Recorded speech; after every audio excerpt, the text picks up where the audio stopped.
Welcome back to Hashtag That. I'm Haley Wynn. And I'm Ben Darling from Anime to the Oscars. We're back with the latest Hollywood news updates. All that and more from Hamden to Hollywood. Tonight, we are your source for Quinnipiac's entertainment news.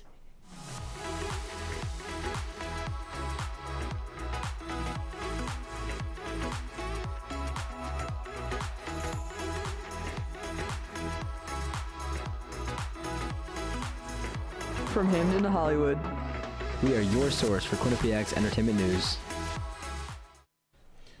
Rockstar Games has been under a lot of fire recently, as not only was a Grand Theft Auto 6 leak circulated around the internet, but a new exploit for GTA Online has surfaced. Twitter user known as TezFunds2 tweeted about the new exploit that can remotely access users' account statistics, but also ban your account. An update tweet was sent later claiming the exploit could potentially affect players' personal computers.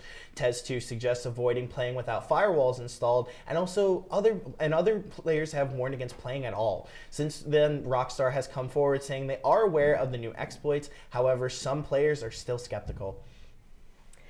Kylie Jenner and Travis Scott cleared the air and announced their newest baby boy's name after they originally introduced the baby as Will following its birth in February of 2021. Yes, that's right, Air is the name of the couple's second and youngest child. The news was on Instagram. Jenner posted a 4-part Instagram post including a mirror selfie of the duo and photos of Air Saturday, January 21st. The first batch of guests were announced for Star Wars Celebration 2023. Among the list of regulars, Anthony Daniels and D. Bradley Baker, newcomers Vivian Blair and Indira Varma will be in attendance as well. And as an interesting twist is Matt Lanter's appearance. The voice actor for Anakin in the groundbreaking series Star Wars The Clone Wars currently doesn't have any projects announced. Fans may speculate towards roles in the future, or it might just be a nice homage to the run of his past roles. Star Wars fans will just have to wait and see.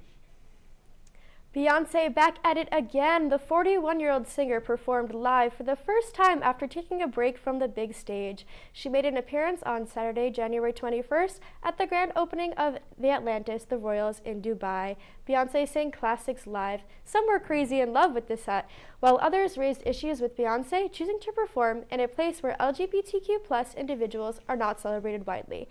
Beyonce took home $24 million from this private concert.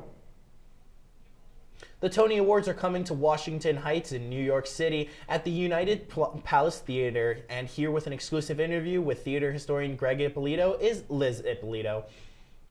Hey guys, it's Lizzie, executive producer for Hashtag That, and today I'm here with Gregory Ippolito, and he is the house manager at the United Palace Theater. And for those of you who don't know, the United Palace Theater is hosting the 2023 Tonys, so we're going to hear all about what he does and what he thinks about the upcoming Tonys. What is your role at the United Palace Theater and what does it entail? I've been involved with the United Palace for about 5 years now. The first 3.5 or so of those was in marketing, so I handled a lot of social media and things like that. These days, I'm more in event management. And I'm sort of this is a side title I've taken up for myself, resident historian. Can you give us a brief history of the theater? Well, it was built originally in 1930, so it was actually the last of 5. They were called Wonder Theaters. They were built by the Lowe's Movie Theater Corporation. And a man named Reverend Ike, a very popular televangelist, prosperity preacher, came in, heard it was for sale, bring my church in here. And his church was originally called United Christian Evangelistic Association, and so he renamed it the United Palace for that. That was a big community for a while. Things started slowing down with the church in the 90s, and that's when the booking operation sort of came into effect. What makes the United Palace Theater different from other theaters? We are an independent theater, which, not to knock all the theaters that are owned by big corporations and things, but we are a nonprofit, which is slightly unusual because the theater is the 4th largest in Manhattan, the largest technically on Broadway. So it takes a lot of passionate people to run it. So we have a very dedicated small crew that keeps it going, and it's never closed its doors. That's something that makes it a little unique from the other 4 Wonder Theaters. Because it had that quick changeover in 1969, we have all the original architecture. What was your reaction to finding out that the United Palace Theater would be hosting the Tonys? I was absolutely stunned.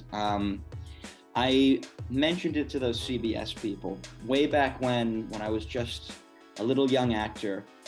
People would ask me how I knew that I made it, and my answer was usually, if I host the Tony Awards someday, that's how I know that I'll hit it.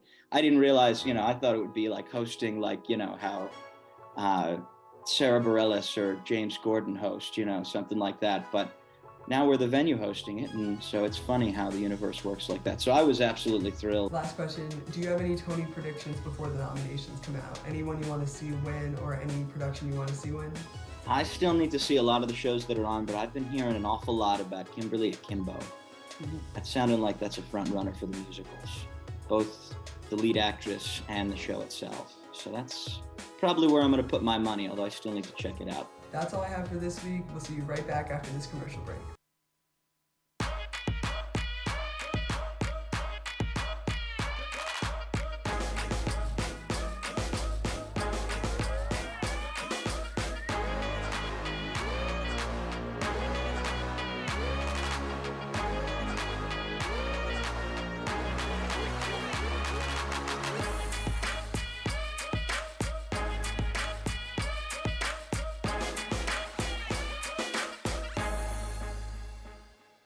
I know what you're thinking. I need a job. I need a new career. Well, I've been there. I've been there. I've been there. I wasn't happy with what I was doing. After high school, I didn't have a plan. I just wanted to start working. I got laid off twice, but you gotta keep going. You just need the right skills. Find an apprenticeship. I found a 2-year IT program. I found a medical course online. I'm now a consultant in the tech space. You have more options than you think. You can do this. You will find something. You will find something new.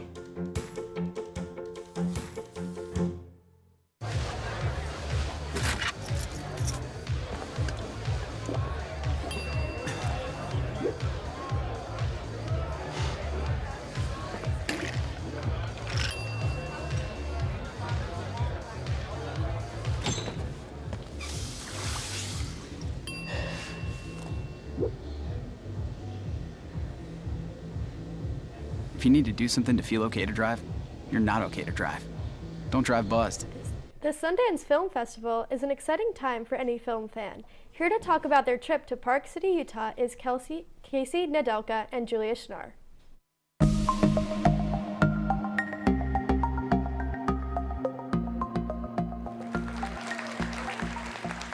Good morning, campers. It is currently 1:30 in the morning. We're gonna go pick up some people and then go to York Hill all the way to the airport. We're at the airport right now. Yay, so excited to board the flight. At Sundance, the Park City Strip is home to a number of artsy shops, stores, and restaurants. There is so much art life, it's crazy. People from all over the world attend Sundance. I remember hearing almost 4 languages on the streets. Park City is also home to the greatest slopes in the nation, so a lot of skiers, snowboarders, and tubers get the chance to enjoy the mountains. At Woodward Ski, we just couldn't pass that up. We're tubing! Woo! I can't wait to go really, really fast. My phone is soaking wet. Screening for films don't just take place at the famous Egyptian theater, they take place all over Park City. The Eccles Theater, the Ray, and the Library Center Theater are all places where Sundance screens their movies. Tickets are sold in packages online, and you can also apply for a waitlist if you want to buy tickets in person. Either way, it's a great chance to watch some films, hear from the directors, and attend a Q&A session at the end. If you aren't able to attend in person, Sundance also has a great option of screening films online. Just go to the Sundance Film Festival website, choose your film that you want to screen, and buy it to view from home. So this is the Drummy Capture View system, and it is the device that they use to provide closed captioning during the movie. It displays what is on the screen onto this device, so that way I can understand the movie. The script started, I wrote this for Jake. So Jake and Jeremy had an opportunity to make a movie. What about a movie called Aliens Abducted My Parents, and now I feel kind of left out.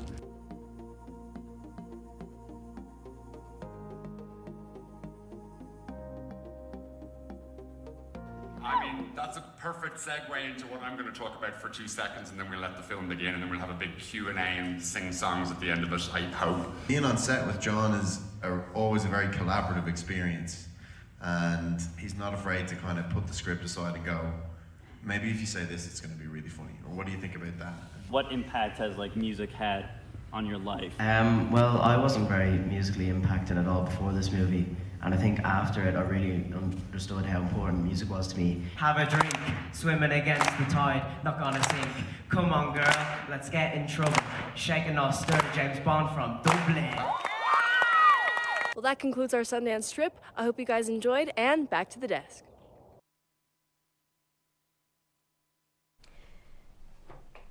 There has been so much happening all over the globe in the realm of entertainment. Here to catch us up is Krista Barong. What do you have for us, Krista? Hey guys, this week there's a lot to go over, so let's get started. Nominations for the 2023 Oscars were announced on January 24th, and among them was the reveal that a Portuguese production has been nominated for the first time in the history of the awards. The film, Ice Merchants, which was directed, scored, and partially animated by Portuguese film director João Gonçalves, was nominated for the category of Best Animated Short Film. It's up against other short films such as The Flying Sailor and An Ostrich Told Me the World is Fake, and I think I believe it. Animated in partnership with the Polish artist Ala Nunu, the 2D animated short film tells a story without dialogue about a father and son who live on a house on a mountain, making a living selling ice to the village below them. Having previously aired in over 100 film festivals, Ice Merchants has already won 44 awards, including an award-winning premiere at Critics' Week in the Cannes Film Festival. Being Gonzalez's third film, receiving a nomination of this caliber is an incredible honor. Only time will tell if Portugal's first Oscar nomination will likewise lead to the first Oscar award. The COVID-19 pandemic may have started in the beginning of 2020, but the effects of it are still being felt in the entertainment industry, specifically in Japan and China. Many recent anime series have been experiencing delays and hiatuses due to production issues caused by the pandemic. The most recent example of this occurred on January 24th, with the anime Kubo Won't Let Me Be Invisible being put on an indefinite hiatus after just 6 episodes. At the time of this announcement, only 3 episodes had aired. Many other recent anime, such as Nier Automata, Ayakashi Triangle, and Uncle from Another World, have also faced delays due to the pandemic. Uncle from Another World specifically has faced multiple delays, with its 13th episode remaining unaired despite the show beginning with episodes released weekly in July 2022. To make up for the delays, studios will be rerunning previously aired episodes until production returns to normal. In a deal worth a reported $200 million, or £162 million, famous Canadian pop star Justin Bieber sold the rights to nearly 300 of his songs on January 25th. The large list of songs, including renowned hits such as Baby and Love Yourself, were sold to Hipgnosis Songs Capital, a British company founded in 2018 for the purpose of music investment and publishing. Since their founding, they have released over £1 billion in funds for song acquisitions and have amassed a portfolio of over 65,000 songs since the end of 2021. The company will now receive payment for any plays his songs get. Bieber selling away the rights to most of his songs might be shocking, but it isn't unheard of in the music industry lately.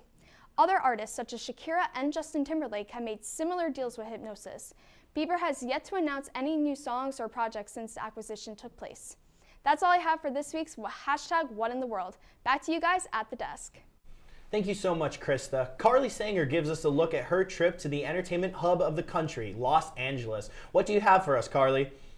Hey, hashtag, it's Carly. And over the break, I got to go to LA with my parents for a week, and we went on 3 different set tours for Warner Brothers, Paramount, and Sony. So first I got to go to the Sony tour, which was awesome. First I was able to be in this waiting room where there was a lot of very iconic relics from movies and TV shows that were filmed on their lots in the past. I got to see a replica of the Seinfeld set. I got to actually hold a real Emmy and Oscar, which was a dream come true. So for this tour, I was able to see different props around. I got to see the Ghostbusters van. I got to see the van and the RV from Breaking Bad. I wasn't actually able to go inside the sets because they were actively taping. but I was able to see outside the Jeopardy and Wheel of Fortune sets. Moving right along, I had the Paramount Pictures tour next. It was about 5.5 hours, I would say, but it was well worth the time. When I got there, I went into a waiting room that had really cool things. I got to see another Oscar. I also got to see a lot of props and costumes from different movies and TV shows that were very recognizable. For this tour, a big part of it was seeing the sign shop. Another part of this tour, which is always my favorite, is to see the back lots. They called this back lot their New York Street, and as a New Yorker, I can definitely say that they did well with this. I really, really loved that part, and I think that was probably my favorite part of the Paramount tour. And last but certainly not least, I got to go to the Warner Brothers tour, which was outstanding. The Warner Brothers tour had 3 different sections to it. First was the 2-hour tour, and the majority was just backlots. For my Gilmore Girls fans out there, I got to actually walk through Stars Hollow, which was a dream come true, and I was geeking the entire time. After the walking tour, we went to a different stage that had the immersive experience. So first, I got to go to the exact replica of Central Perk. They had 2 replica sets set up for the Big Bang Theory. So the last part of the tour was basically only Harry Potter and DC.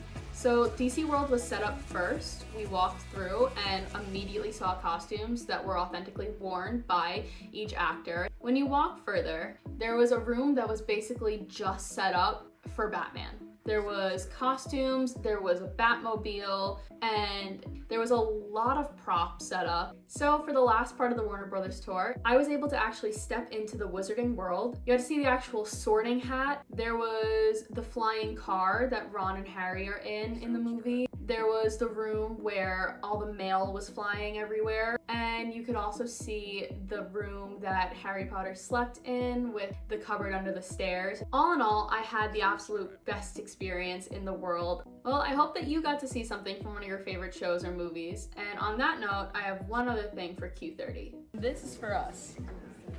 Stick around, we'll be right back after this commercial break. Maybe you can make retirement happen. After all, you made home ownership happen. Homeschooling yourself on loans, beefing up your credit score. So I'm pre-approved. You were like, yes! Sorry. Color coding listings, ticking boxes, and flushing every toilet in a 20-mile radius. Home sweet home. You aced house hunting. Now get the tips you need to get on track at aceyourretirement.org. What do you think you're doing, Kevin? Was just gonna drive home. There are several warning signs present that you shouldn't be driving. Like hearing voices? Like your text-to-emoji ratio? Oh man, the selfies. Selfies. Nailed it. We all have warning signs that let us know that we're probably not okay to drive. Mine is pretending to be your subconscious. Craig, come on man, let's split a ride home.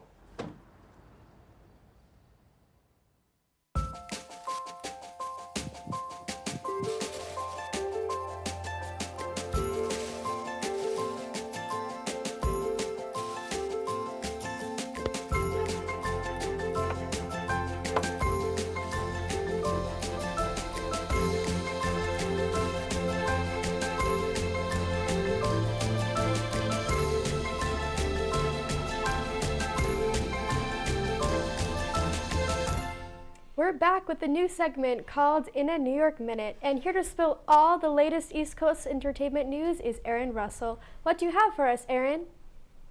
What's up, guys? We have so much news straight out of NYC, so let's jump right into our first story. GLAAD, the Gay and Lesbian Alliance Against Defamation, released their Media Award nominations this week, and the category for Outstanding Broadway Production has 5 contenders. The nominees include And Juliet, Ain't No Mo, Kimberly Akimbo, A Strange Loop, and Take Me Out. GLAAD says their upcoming awards ceremony will honor, quote, those in the media who have shown exemplary achievements for fair, accurate, and inclusive representation of the LGBTQ community and the issues that affect our lives, end quote. GLAAD was founded in November of 1985 by a group of journalists and writers. The first GLAAD Media Awards ceremony was held in 1990, and it has been a tradition ever since. The Outstanding Broadway Production category was paused in 2014, and it was brought back in 2020 to celebrate inclusive productions such as The Inheritance and Slave Play. Is Broadway more successful at promoting diversity and inclusion than other media sources like TV and film? Broadway has come a long way, and there's still so much progress to be made, but I think it's important to see where we were then and where we are now. And I'm excited to see where they go in the future. Ben, what do you think? And from a film perspective, you have companies such as Disney who supported the Do Not Say Gay bill in Florida that I think that we still have a long way to go through film, and Broadway has overall done a much better job of broadening their perspectives and horizons. Aaron, what do you think? I agree with you. I think of Disney creating their new film, A Strange World, and that featured a gay character and didn't receive as much advertising as other ones. Mike the Situation Sorrentino became a dad for the second time when his daughter, Mia Bella Elizabeth Sorrentino, was born on January 24th. This is his second child with his wife, Lauren. They welcomed their son, Romeo Rain, in 2021.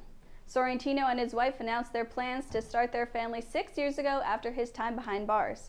In 2017, he was found guilty of tax evasion. He was given a jail sentence of 8 months, 2 years of supervised release, and 500 hours of community service. This was not the first time he had committed a crime. In 2014, Mike and his brother were indicted for tax offenses and, quote, conspiring to defraud the United States after allegedly failing to pay taxes properly on $8.9 million in income from 2010 to 2012, end quote. Should fans continue to celebrate and support celebrities who have been convicted of crimes?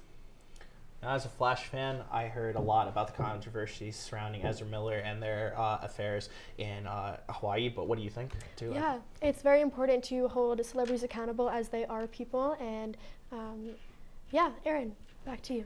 I agree. I think it's time that all fans take a look at who they support and why. Rising TikTok star Keith Lee made an appearance on Good Morning America this week to surprise a small bakery owner. Lee is popular on TikTok for his food reviews ranging from Hawaiian candy to gourmet donuts to pizza. His reviews have brought new customers to struggling businesses. Along with hosts from GMA, he visited Bakery on Bergen in Brooklyn, New York. Lee raved about the green tea latte and the sea salt chocolate chip cookie, but he was truly there to surprise the owner, a Kim Van. Lee presented her with a check for $10,000. GMA wrote about the owner saying, quote, 8 years ago, Van started her business in the heart of Brooklyn with a goal to invest back into her neighborhood and serve as a role model to kids in the community, end quote. She was incredibly grateful. What are your thoughts on social media helping struggling small businesses?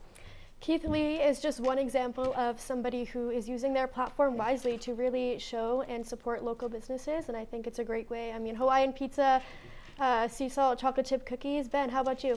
Yeah, I think the advantage of content creators is having that personable level. Aaron, what do you think? I think influencers have a lot of power, and this example goes to show. That's all I have for this In a New York Minute. We'll be right back after this commercial break. Multiple studies have shown that marijuana can slow both driver reaction and response time, which can be really dangerous. It's here. It's here. Wait. What? I can't drive. What? My. Oh.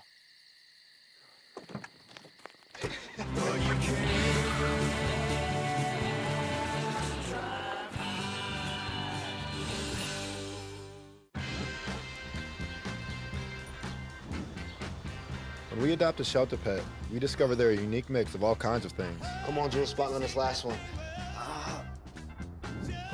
There it is.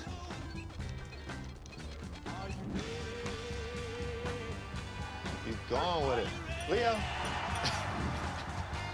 They're a little bit of a lot of things, but they're all pure love. Honey, what I think you need is a socket wrench. I played JV basketball. I'm sorry. I don't think it looks right. This is good, and it's all good, baby. Is it really all good?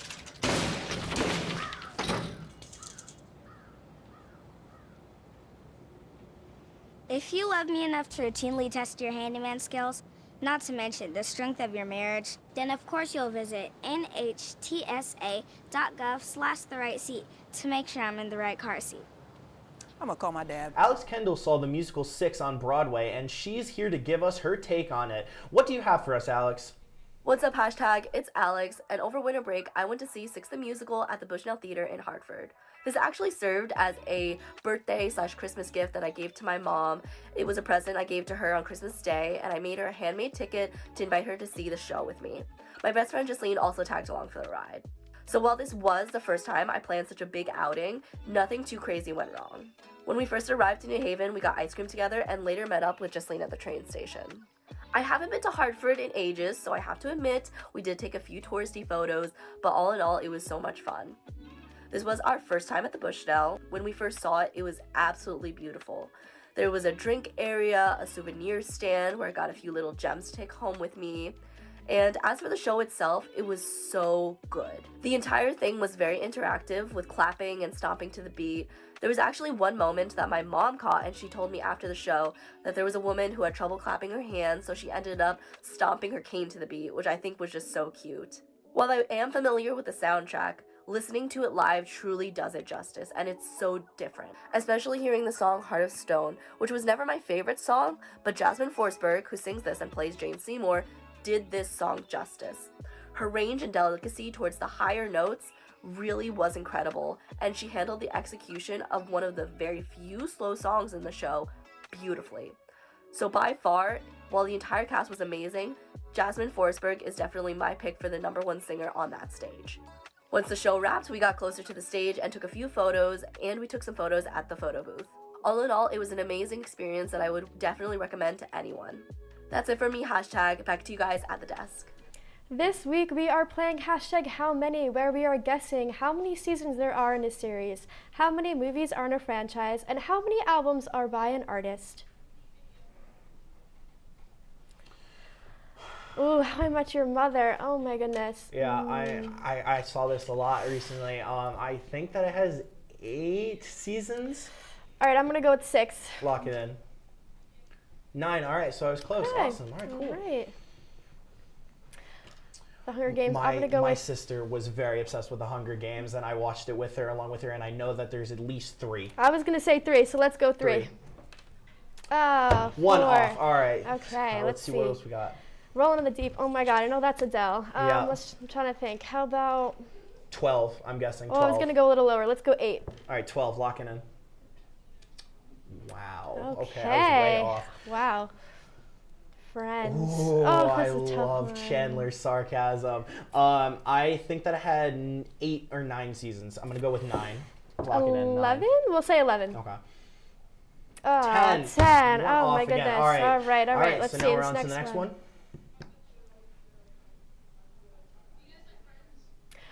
Do you like Friends? Yeah, I do. Like as I said, Chandler's sarcasm is just unheard of in basically all the things. Chandler's definitely my favorite character. I like Monica. It's Monica, great. really? Okay, yeah, cool. That's really awesome. Yeah, all good. Harry Potter. Ooh. 4? Yeah, I think there's 7. I think at least 7. 7, I'm locking it in. Or 6, maybe now I'm thinking. I don't know. Yeah, I mean... Harry Potter's good. I mean, I really like Harry Potter. It is great, yeah. Yeah. Oh, 8, okay. All right, so see, I was only 1 off. Look pretty I'm close. getting very close to all of these. So Harry Potter to me is just, it's a staple. Like, you have to, like, enjoy it. Like, everyone reads it or watches it at least once, but it just doesn't do it for me. Yeah, I like Harry Potter. I mean, I enjoy watching it, and we just found out how many there were, so it's great. Yeah, I felt like they were suited for kids more towards the front end, and then as it got further and further on, it kind of grew up with audiences, which I can appreciate, especially as a Star Wars fan. So yeah, that's definitely a big thing. Moving on to new artists to watch this week, I chose stand-up comedian Taylor Tomlinson. Her deliveries are very transparent in nature, with her jokes really set her apart from other artists, and I can really appreciate a comedian who says facts to me, but also makes me laugh hysterically. Her latest special, Look at You, on Netflix is a great watch, and I highly recommend it, and will definitely watch more of these specials. Next, I have Matthew Orgel, a singer and songwriter, and in my opinion, all-time rising star potential from Long Island, New York. Matt has a special talent, and I believe he is one to look out for. His passion for music can be found in his songs. Most recently, he came out with Happiness is a Boy. Orgel has over 7,000 followers on TikTok, along with over 91,000 likes, and other singles of his include Connection, which was released in 2021. Orgel posts covers to his social media accounts as well. That's all we have this week on #that. Make sure to follow us on our social media accounts and download the Q30 app on the App Store to stay up to date. I'm Ben Darling. And I'm Haley Wynn. Thank you for watching. #that from the producers, talent, and everyone working hard behind the scenes. Thank you for watching, and we will see you again next week.